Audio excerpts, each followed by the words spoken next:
সকল অশান্তির দুইটা মূল আছে, আরেকজনের সাথে নিজেকে তুলনা করা, আরেকটা হলো আরেকজনের কাছে কি করা, আশা করা। মানুষের চাইতে বেশি আশা করা উচিত না। স্বামী হোক, স্ত্রী হোক, ননদ হোক, দেবর হোক, শ্বশুর হোক, শ্বশুর বাড়ি হোক, এমনকি বন্ধু বান্ধব হোক, আপনার কোনো বন্ধু বান্ধব যদি আপনার সাথে বেঈমানি করে, আপনার খুশি হওয়া উচিত। খুশি হওয়া উচিত। কেন খুশি হবেন? বেঈমানি করলে আবার খুশি হবেন কেন? খুশি হবেন এই জন্য যে আলহামদুলিল্লাহ একটা জায়গায় ছিলাম এতদিন, আল্লাহ আমাকে জায়গাটা চিনিয়ে দিস। যদি বেঈমানিটা এখন না করতো, আমারে আরো কিছুদিন বাড়াইয়া তারপরে করতো, আমি আরো বেশি ক্ষতিগ্রস্ত হইতাম। আল্লাহ শুকর, আলহামদুলিল্লাহ আমি যে জায়গায় সময় ব্যয় করছি, এরকম জিগরি দোস্ত বানায় রাখছি, ও আসলে কালসাপ, এটা আল্লাহ তাআলা আমার জানাই দিছে। আলহামদুলিল্লাহ, আমি খুশি হয়ে যাব। নেগেটিভ জিনিসটাকেও পজিটিভ ভাবে আমরা দেখতে পারি। যত হতাশা আছে, এই হতাশা দূর বেশিরভাগ ক্ষেত্রে হয়ে যাবে শুধু মেন্টালিটি পরিবর্তন করলে। আল্লাহ আমাদেরকে সেই তৌফিক দান করুন। আমাদের কিচ্ছু নাই, ঘরে অল্প স্বল্প আছে, আমরা যার আছে তার সাথে তুলনা করবো না। আমার যা আছে তা নিয়ে অনেক হ্যাপি, আলহামদুলিল্লাহ। আল্লাহ আমার ছেলে মেয়ে সুস্থ রাখছেন, ক্যান্সার দেন নাই, বড় কোনো ব্যাধি দেন না, আল্লাহ শুকর। কিন্তু কাউকে ক্যান্সার দিয়েছেন, আলহামদুলিল্লাহ আল্লাহ তাআলা আমাকে মরার আগে তওবা করার সুযোগ দিয়েছেন। একটা ওয়ার্নিং আসছে, আমি এখন প্রস্তুতি নিয়ে যেতে পারি। অনেকে হঠাৎ চলে যাচ্ছে অ্যাক্সিডেন্টে, সেটা প্রস্তুতি নিতে পারে নাই। খারাপ কাজ করতে করতে গুনাহের পথে থাকতে তওবা করার আগে সে চলে গেল। আলহামদুলিল্লাহ আমাদের একটা ওয়ার্নিং পিরিয়ড পাইছি, এই সুযোগে আমি তওবা করে আমার আখিরাতটাকে সুন্দর করে যেতে পারি। প্রত্যেকটা নেগেটিভ জিনিসকে পজিটিভ দেখা যায়।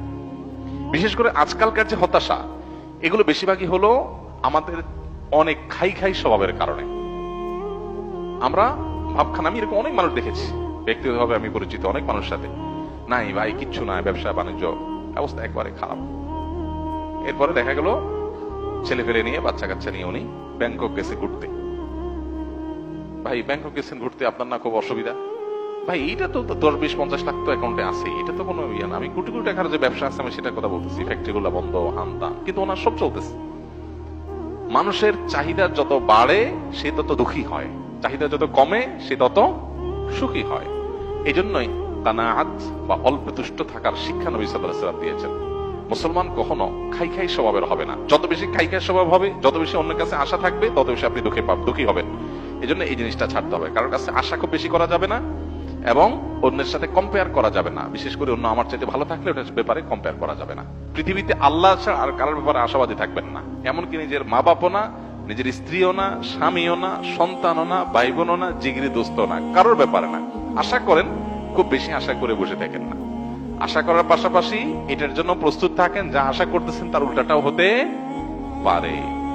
মোচের তেল দিয়ে গেছেন, অনেক কিছু আশা করতেছেন, যা দেখেন জিরো।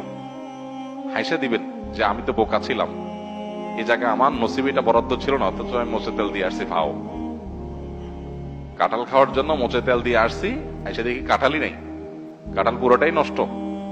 তাহলে আমি অহেতুক একটা প্রস্তুতি নিছি, আমার তকদির এটা ছিল না।